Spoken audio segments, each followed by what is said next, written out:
আমার মা ফুল দিতে পাঠিয়েছে। ভেতরে এসো। মা টাকা নিতেও বলেছিল। দাঁড়াও, আমি মাকে বলছি।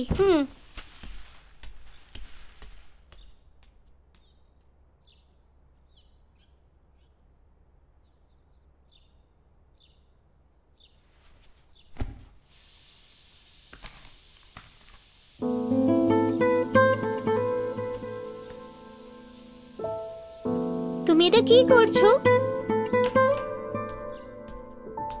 তুমি অঙ্কটা ভুল করেছিলে, তাই আমি ওটা ঠিক করে দিলাম।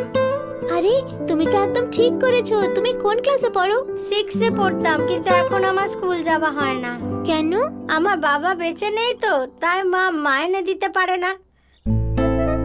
আচ্ছা আমি যাচ্ছি, আরো বাড়িতে ফুল দিতে হবে।